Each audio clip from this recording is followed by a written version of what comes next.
आज हम मौजूद हैं इस समय बायसी प्रखंड के प्रांगण में और इस हमारे साथ मौजूद है जदयू के एक कद्दावर नेता जो काफी दिन से जदयू के लिए कार्य कर रहे हैं। और इस समय आपको पता है कि देश और दुनिया में वक्फ संशोधन बिल को लेकर काफी चर्चाएं हो रही है। हर तरफ जो है नीतीश कुमार का उसके समर्थक जो है उनका समर्थन में कई जगह पे आवाज उठा रही है, तो वहीं कई लोग जो है उसका विरोध प्रदर्शन कर रहे हैं। और खास तौर पर बात करें सीमांचल के किशनगंज से, जहां पर एक कद्दावर नेता जो मास्टर मुजाहिद, जिन्होंने वक्फ संशोधन बिल को लेकर जो है उन्होंने जदयू का दामन छोड़ दिया, और उसी के साथ चलने वाले हमारे साथ नेता मौजूद हैं।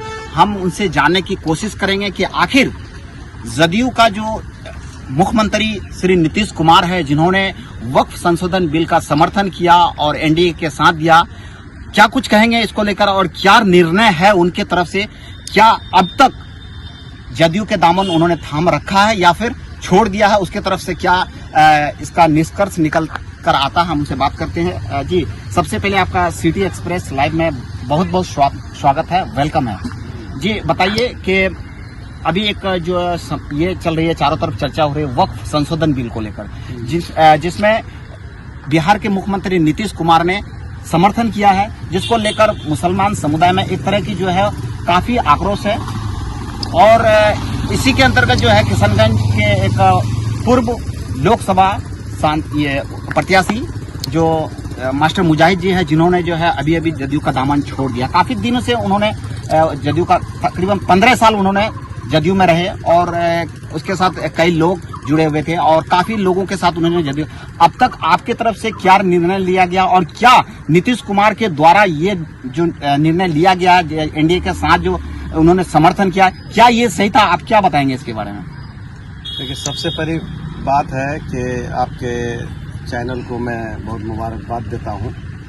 साथ ही साथ जहाँ तक बात आ रही है बिहार के मुखिया श्री नीतीश कुमार जी की और पार्टी के आला कमान है, उन्होंने जो फैसला लिया है उसमें कहीं ना कहीं माइनॉरिटी को, हमारे मुस्लिम समाज को इसकी दुख पहुंची है। इसको भुलाया नहीं जा सकता है, क्योंकि सबका अपना अपना आस्था होता है, सबको अपना फ्रीडम है अपने अपने मजहब को और अपने अपने संस्थाओं को चलाने का। लेकिन जहां तक वक्फ बोर्ड बिल का जो मसला है, हम लोगों को काफी मजबूत उम्मीद थी, जिसको उम्मीद ते कवि कहा जाए, बहुत मजबूत उम्मीद थी कि हमारे बिहार के मुखिया श्री नीतीश कुमार जी इसमें कोई ना कोई खूबसूरत निर्णय लेंगे और हमेशा इन्होंने लेते आया है। जिससे उदाहरण के तौर पर एनआरसी का मामला हो, चाहे मस्जिद से स्पीकर उतारने का मामला हो, ऐसे कई मामला हैं जो कि माइनॉरिटी के साथ वो खड़ा उतरे और ईमानदारी के साथ। लेकिन इसमें भी हमारे ख्याल से इसमें उनकी कोई खास मजबूरी हुई होगी और पार्टी के ये हमारे जो सहयोगी दल है, ये कहीं ना कहीं हमारे संगठन के कुछ लोगों को, हमारे संगठन के कुछ जो है बड़े चेहराओं को उन्होंने अंदर से क्या डील किया होगा, ये हम लोगों को पता अब तक नहीं चला है। उसी की तलाश है कि इसमें हमेशा ईमानदारी के साथ, माइनॉरिटी के साथ खड़ा रहा बिहार के मुखिया श्री नीतीश कुमार। लेकिन इस मामले में, ये वक्फ बोर्ड बिल के मामले में वो चुप्पी साधना, ये हम लोगों को, हमारे संगठन को, हमारे पार्टी को और हमारे खास करके मुस्लिम नेताओं को, जो उनके साथ हमेशा साना बसाना कदम ब कदम खड़ा रहते थे। उदाहरण के तौर पर हमारे मास्टर मुजाहिद साहब को ले लीजिए। जी बिल्कुल, जिन्होंने 15 साल उनके जिनको हम लोगों ने सीमा अंचल का गांधी तस्लीमुद्दीन के बाद अगर किसी उभरता हुआ चेहरा और निर्भय, निडर, लगनशील और बहुत फाइटर नेता और हर बात को मजबूती से रखने वाले अनुभवी नेता, जो सीमांचल की आवाज बन के खड़ा थे और वो जदयू के भी सीमांचल की आवाज थे, क्या मजबूरी आ गई होगी, क्या उनको तकलीफ पहुंची होगी। ये पार्टी के नेताओं के पास उन्होंने काफी गुहार लगाए कि हमारी सुनी जाए। कुछ मुद्दों को जो है गलत तरीके से बिल में जो शामिल किया गया है, ये कहीं से दुरुस्त नहीं है, इसको दुरुस्त किया जाए। कुछ बिंदु पर विवाद भी किए, मजबूरन ये है कि हम लोग सीमांचल के मुस्लिम बाहुल क्षेत्र से आते हैं। हम लोग को कहीं ना कहीं हम लोगों के पॉलिटिकल जमीन है जो हम लोग के खिसकते नजर आ रही है। ये बहुत बड़ी बात है, क्योंकि हमने जिला परिषद का भी प्रतिनिधि रहा है 5 साल। आप जदयू से कितने दिन में जुड़े? हम जदयू से समझिए कि मेरे परिवार, मेरे पिताजी समता पार्टी के शासन से ही उस वक्त से ही जुड़े हुए थे, और हम लोगों ने पढ़ने लिखने का काम और हम लोगों ने शिक्षा, हम लोगों का लाइन था। उसके बाद जब उस लाइन से हम लोग मुंतकिल हुए, अलग हुए, तो फिर जो है माननीय मंत्री मैडम लेसी सिंह के द्वारा फिर हम लोगों ने विधिवत पार्टी ज्वाइन की और 4 मर्तबा 22 से जेडीयू के प्रखंड अध्यक्ष के पद पर रहे, 20 सूत्री अध्यक्ष रहे, जिला उपाध्यक्ष रहे। उसके बाद किसान प्रकोष्ठ के जिला प्रवक्ता के रूप पर आज भी हैं। आप और किसान, आप मास्टर मुजाहिद के छत्र छाया में थे या उसके अलग इसमें चल रहे थे? क्योंकि मास्टर मुजाहिद तो दूरी बना ली, उन्होंने तो जदयू से काफी दूर चले गए। अब आपका स्टैंड क्या है? देखिए, आज भी अगर कोई वैसा जदयू का चेहरा है जो हमको बताए, हम जितने लंबे समय से थे और आज भी हैं, आज भी जुड़े हुए हैं जी, क्योंकि हमारे संगठन के लोग, हमारे पुराने साथी आज भी हमसे, हम अपनी जगह पर कुछ कहने से मजबूर हैं, लेकिन हमारे आज भी बहुत पुराने साथी अपने नजर है हम पर गाड़ी हुई है कि ये क्या फैसला लेना चाहेंगे और ये क्या करने जा रहे हैं। क्योंकि अभी आपको मालूम होगा कि हमारे यहाँ मुख्तलिफ पंचायत, दोनों प्रखंड की, पूरे विधानसभा की बात करते हैं कि जितना भी जदयू से जुड़े हुए या जदयू के पदाधिकारी जो भी है, जो भी इस पार्टी में है, वो हमसे पीछे आए। और आज माननीय मुख्यमंत्री नीतीश कुमार जी की विकास को हम भुला नहीं सकते हैं, जो बिहार के लिए किए हैं। सुशासन बाबू के नाम से जाने जाते हैं, लॉ एंड ऑर्डर के मामले में, हर मामले में चुस्त और दुरुस्त उतरे, और जब भी उन्होंने फैसला लिया किसी समुदाय को तकलीफ नहीं पहुंची थी। लेकिन आज भी हमको लग रहा है कि वो ऐसा नहीं करते। कहीं ना कहीं पार्टी के कुछ नेताओं ने बीच में इस कुछ गेम किए हैं जो उनको ना उगलने और निगलने पड़ रहा है। अच्छा, ये जब तक ये चर्चाएं चल रही थी वक्फ संशोधन को लेकर के, तमाम क्षेत्र से इसके नेता, काफी नेता जो है इन पर बहस हुई, लेकिन आज तक 22 से, हालांकि जदयू के कई कद्दावर नेता है, लेकिन 22 से कोई भी नेता इस पर बहस करना क्यों नहीं चाहता? देखिए, हम लोग जनहित में हम लोगों का भी, जैसे कि मान लीजिए फेसबुक के माध्यम से और अन्य चैनल के माध्यम से हमने अपनी बात को रखा है, और आज भी उसी जगह पर खड़ा है, इंतजार में है। और कुछ हमारे पार्टी के भी लोग हैं जो पार्टी छोड़ के न्यायालय का शरण लिए हुए, जैसे कि हमारे मास्टर मुजाहिद साहब, आज भी वो कोर्ट में फैसले के इंतजार में है कि न्यायमूर्ति से, जस्टिस से कोई हमको न्याय मिले। अच्छा, बात करें आने वाले विधानसभा जो 2025 में जो इलेक्शन है, कुछ ही दिन बाकी बचा हुआ है। 22 में इस तरह से देखा जाता है कि अब उम्मीदवार के तौर पर कौन आ रहे हैं, काहे कि इससे मुस्लिम, काहे कि ये सीमांचल एक मुस्लिम बहुल इलाका है और यहाँ पे तमाम मुस्लिम लोग बसे हुए हैं, जिस कारण जिस तरह वक्फ बिल को लेकर जिस तरह से मुसलमान इसका विरोध कर रहे हैं कि नहीं होना चाहिए, ऐसे में जदयू का क्या स्टैंड रहेगा? खासतौर पर 22 में क्या उम्मीदवार वो उतार पाएंगे या फिर इसमें वो पीछे हट जाएंगे?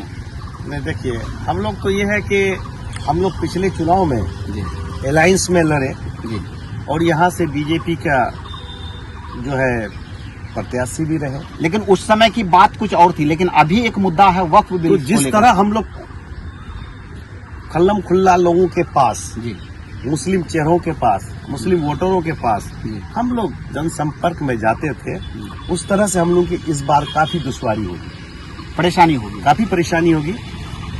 और अभी भी मुस्लिम अपने जगह पर खड़ा है कि आज भी अगर वापस ले लेता है इस बिल को, नीतीश कुमार जी पर आज भी उम्मीद जता रहे लोग। इसी उम्मीद पर हम लोग भी खड़ा है। बहुत जगह से हम लोगों को फोन के माध्यम से और हमारे संगठन के लोग भी इस उम्मीद पर है कि शायद के नीतीश कुमार जी फिर कोई दूसरा फैसला ले, मनवा ले, अच्छा, बिल वापस करवा ले। अगर बिल वापस हो जाती है और मुस्लिम समुदाय की जीत हो जाती है इसमें, तो कितनी आसानी होगी सीमांचल में जदयू के लिए? जदयू के लिए ये तो है कि बहुत हद तक फिर हम लोग मना पाएंगे क्षेत्र के जनता को। हाँ, जनता को मना पाएंगे, और नहीं तो फिर हम लोगों के लिए काफी दुश्वारी से गुजरना पड़ेगा। अगर ये बिल को लेकर के अगर कहीं ना कहीं मुस्लिम समुदाय की हार हो जाती है, जिस तरह से याचिका दायर की गई है और सुनवाई चल रही है, कई तारीख लगातार दी जा रही है, अगर इसमें उन लोगों की हार हो जाती है तो ऐसे में आप क्या करेंगे? जदयू का दामन थामे रहेंगे या फिर देखिए, निर्णय लिया जाए? पार्टी अलग है, दल अलग चीज है, दिल अलग चीज है, मजहब अलग चीज है, आस्था पर आज आती है। तो उस स्थिति पर हमारे संगठन 22 के संगठन के जितने पुराने लोग हैं, उन लोगों का जो निर्णय होगा वहां से हम पीछे नहीं हट सकते। आप भी उसी संगठन के एक जो है पुराने नेता हैं, आपका भी तो एक अलग निर्णय होगा ना? नहीं, हम लोग ये है कि हम लोग का जो है निर्णय, यहाँ सारे लोग रिजर्वेशन देने के लिए, इस्तीफा के लिए हमारे खुद जदयू के पुराने साथी हमको काफी मजबूर किए हुए हैं अब तक, लेकिन हम अभी उम्मीद पर उन लोगों को खड़ा रखे हैं कि थोड़ा और समय लिया जाए, जल्दीबाजी में कुछ ना हो। और हम लोग उम्मीद जताते हुए अपने पार्टी के पदाधिकारी में बारी बारी से अपनी बात को रखते हैं कि ये जो निर्णय लिया गया वक्फ बोर्ड बिल का, ये नाइंसाफी। तो ऐसे में क्या कहेंगे, अब कितनी उम्मीदें बची है नीतीश कुमार जी का? हालांकि एक आप बोले कि नीतीश कुमार जी का क्या मजबूरी रहेगी जिन्होंने एनडीए को समर्थन किया? और एक बात तो है कि पार्टी में जुड़े हैं जो भी हैं, लेकिन एक बात खल्लम खुल्ला में बोलते हैं कि हम लोग मुस्लिम बाहुल क्षेत्र है, हम लोगों ने कई चुनाव लड़ा है, आज 4 टर्म से हम पैक चेयरमैन हैं, और हम जो है हमको जनहित में, और यहाँ मुस्लिम बाहुल क्षेत्र है, हमको जो है अवाम के बीच जाना पड़ेगा। अगर इस तरह का अगर मजबूरी आती है, हो सकता है कि हमको पार्टी छोड़ना भी पड़े। अगर पार्टी छोड़ना पड़े तो छोड़ेंगे पार्टी? अगर हमको हक नहीं मिलेगी और हमको हक नहीं मिलता है, हमारे लोग हमारे साथ में रहेंगे, तो हम किसके साथ सियासत करेंगे? अच्छा, ये वक्फ संशोधन बिल क्या मुस्लिम समुदाय के हित के लिए है या फिर उनका नुकसान होगा इनसे? देखिए, एक और चैलेंजर अंदाज में मैं कहना चाहूंगा कि जिस तरह 3 तलाक का मुद्दा आया जी, आज के डेट में, जो पहले मुसलमान जहां खड़ा था, मुसलमान जो अपना निर्णय धार्मिक तौर पर लेता था वो लेते आ रहा है जी। और इसी तरह अगर ये वक्फ बिल कानून को रद्द नहीं किया जाता है, इसको अगर संपूर्ण रूप से लागू करता है, तो फिर मुसलमान 3 तलाक के तरह इस बिल को भी अपने आप में खारिज मान करके उस पर नहीं जाएगा। इसके लिए जो भी जंग होगी, इसके लिए जो भी कदम होगा, मुसलमान उठाएगा, इसको बर्दाश्त नहीं कर पाएगा। अच्छा, सरकार का टारगेट सिर्फ मुस्लिम पर ही क्यों रहता है? और भी कई समुदाय हैं, तो इस तरह से सरकार एक तरफा नजर लेकर के सिर्फ मुस्लिम को ही टारगेट बनाता, उन्हीं पर तमाम कह रहे हैं कि ये जो वक्फ बिल है महिलाओं के लिए, गरीबों के लिए, वंचितों के लिए फायदा है। क्या इससे नीतीश कुमार यही सोच के समर्थन किए हैं या फिर उसके पीछे कुछ अलग राज है? सीमांचल की जो बदहाली है जी, सीमांचल में जो पलायन है, आज हमारे इलाके में जाइए, कोरबो जवार में जाइए, हमारे आपके चैनल से हमारे हिंदू बिरादरी के भाई को और जो गरीबी रेखा में जीवन को व्यतीत करते हैं, जिनको एक झंडा के तले उनको भ्रमित करके तरह तरह का प्रोपेगेंडा को लाके उसको खुश करने का काम कर रहा है, यही वो लोग हैं जो एक दिन जड़ से उखाड़ फेंकेगा। इसलिए किसको? नीतीश कुमार को? हमारे सहयोगी पार्टी को। आपकी सहयोगी? हाँ, जो सहयोगी पार्टी, मेरी भी बात मानना चाहिए ना, जी, जी, हमारी भी एजेंडा है ना कि मेरी भी बात मानना चाहिए ना। सहयोगी का मतलब क्या? उनको सहयोग करे जी, हमको तकलीफ नहीं पहुंचना चाहिए। अगर हमको तकलीफ देता रहेगा तो हम उनके साथ सहयोग कब तक करते रहेंगे और उसका सहयोगी बन के कब तक हम उसका गेटरी धोते रहेंगे? अच्छा, काफी दिन से आप जदयू से जुड़े हुए हैं, आप पूरे 22 का, हालांकि सिर्फ 22 ही नहीं, पूरे सीमांचल का भ्रमण करे हैं, लोगों से मिले हैं, जुले हैं। क्या ऐसे में अगर एक चीज आपके चैनल से जी मैं खुले शब्दों में कहना चाहूंगा कि आप सीमा अंचल के मुख्तलिफ गांव में आप लोग जाइए, न्यूज को कवरेज करिए, और खास करके मैं आपको एक सलाह दूंगा कि आप अपने चैनल को लेकर के आप इस इलाके के छोटे बड़े कॉन्ट्रैक्टदार और ठेकेदार सबके पास आप जाइए। अगर उसको ये पूछिएगा कि आज आपका काम कहाँ चल रहा है, आज आप कहाँ पर अर्निंग कहाँ करने के लिए जा रहे हैं, तो सब लोग बोलेगा कि अहमदाबाद, गुजरात, भरूच, महसाना और गुजरात ही बताएगा। और जितना काम गुजरात में हो रहा है, कल कारखाना फैक्ट्री जितना गुजरात छोटा राज्य है बिहार से, तो जितना वहां कर रहा है उसके बनस्पत बिहार को जीरो में रखा है। आज तक विशेष हम लोगों ने उनके साथ ये भी बड़ी उम्मीद लेके गए थे कि हम लोगों को विशेष राज्य की दर्जा मिलेगी, तो मिली नहीं, विशेष पैकेज मिलेगा, लेकिन हम लोगों के साथ तो नाइंसाफी पूरे बिहार के साथ हो रहा है। तो अब बिहार के साथ हो रहा है तो किसी खास जाति के लिए नहीं हो रहा है। लगातार छोटे छोटे जो हमारे हिंदू भाई बिरादरी के लोग हैं, लगातार उनसे देखा पूछिए जाता है जाके। कि 1 मिनट आपको रोकना चाहेंगे कि लगातार देख रहे हैं कि बिहार वासियों के लिए तो नाइंसाफी हो रहे थे, विशेष पैकेज की मांग थी, वो नहीं मिले। उसके बावजूद नीतीश कुमार जो है एनडीए में अपने जो है वो खूंटा मजबूती किए हुए।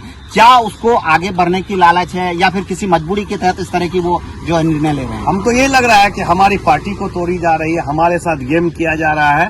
और इसी तरह अगर यही नौयत रही कि अपनी बात खाली मेरे सहयोगी पार्टी मनवाते रहेंगे तो फिर हमारी पार्टी कहाँ जाएगी, अस्तित्व को मिटाने का। तो ऐसे में क्या करना चाहिए? 2025 में जो है नीतीश कुमार को एनडीए के साथ लड़नी चाहिए या फिर अकेले में लड़नी चाहिए? देखिए, हम तो पहले ये कहेंगे कि हमारे अब उनको क्या समझ में आ रहा है जो उनकी कोई बात ना मानते हुए नहीं, भी। आप भी तो जदयू से काफी दिन से जुड़े हुए हैं, आप भलीभांति जानते हैं सीमांचल का के यहाँ। देखिए, एक उदाहरण हम दे रहे हैं आपको। आरसीपी सिंह बाबू थे हम उनके पार्टी में, जो काम वो आज किए हैं वो किए थे, तो नीतीश कुमार हमारे मुख्यमंत्री को ये समझ में आया कि ये मेरे पार्टी के साथ और मेरे साथ क्या छल कर रहा है, उसको हुड आउट किया गया। उसी तरह हमारे ललन बाबू हैं, ललन बाबू पर बुरी उम्मीद थी कि वहां वो कुछ निर्णय लेंगे, लेकिन कहीं ना कहीं ऐसा वीकनेस ही देखने को मिला। हम लोगों को जो आशा और उम्मीद दिख रहे हैं, जिसके उसे मनवाने से मजबूर हो गए, उसकी मजबूरी रही है। इस वजह से जो हमको लग रहा है कि कहीं ना कहीं हम लोग इस कठिनाई से गुजरना पड़ रहा है। तो आपका जो जिस तरफ इशारा जाता है कि 2025 में जो विधानसभा इलेक्शन है उसमें नीतीश कुमार अगर अकेले में लड़े तो उम्मीद है कि इससे बेहतर रिजल्ट हो पाएगा। देखिए, हमारे माननीय मुख्यमंत्री जी हम लोगों के पार्टी के पदाधिकारी हैं, बड़े हैं, संगठन के मालिक हैं, लेकिन एक बात तो जरूर है कि कहीं ना कहीं हमारे संगठन को तोड़ मरोड़ा जा रहा है। हमारे संगठन के लोग भाग रहे हैं क्योंकि इनके साथ एक बिरादरी जो मुस्लिम बिरादरी थी, जिनकी प्लस पॉइंट थी, और उन पर बहुत उम्मीद जता करके मुसलमानों ने उनके साथ होने का काम किया और इंसाफ के साथ, न्याय के साथ माइनॉरिटी का भी, मुस्लिम का भी काम करने का काम किया। उसमें कहीं डंडी मारी नहीं, कहीं वो हमारे साथ छल नहीं किया। लेकिन ये है कि आगे जो विधानसभा के मुद्दे पर आप हमसे जानना चाह रहे हैं, तो कहीं ना कहीं हम लोगों को विधानसभा में लॉस उठाना पड़ेगा। दूसरी बात कि हमारे हिंदू बिरादरी के भी भाई लोग हैं, जैसे साधु संत लोगों का भी बयान आ रहा है कि, और हम लोग के साथ सिर्फ मुस्लिम ही नहीं, हमारे मुस्लिम बिरादरी के लोग कम प्लेटफॉर्म पर आ रहे हैं, लेकिन हमारे बहुत हिंदू भाई, अच्छे ज्ञानी लोग, अच्छे चेहरा, जो इस वक्त बिल के खिलाफ में आवाज को बुलंद किया है। ठीक है, बहुत बहुत शुक्रिया। हमारे साथ इस समय मौजूद थे बायसी के ही एक कद्दावर नेता जिन्होंने जदयू में काफी दिन से जुड़े हुए हैं और आज तक उन्होंने जदयू से ही जुड़े हुए हैं। तमाम लोग जो है इस समय जदयू को छोड़ के जा रहे हैं, नीतीश कुमार का विरोध कर रहे हैं। ऐसे हालत में उन्होंने अभी भी जदयू के दामन थामे हुए हैं और उनसे बातचीत कर रहे हैं वक्फ संशोधन बिल को लेकर, जिन्होंने अपने निर्णय काफी बेबाकी से आपके सामने रखा। और एक बात उन्होंने क्लियर कर दिया है कि अगर वो समय आएगी तो उस हालत में उन्होंने बताया कि उस हालत में वो जदयू का दामन छोड़ा। आप मेरे साथ बने रहिए, आगे का इसी तरह वीडियो आप तक हम पहुंचाने का प्रयास करेंगे। तब तक हमें इजाजत दीजिए। जय हिंद, जय भारत।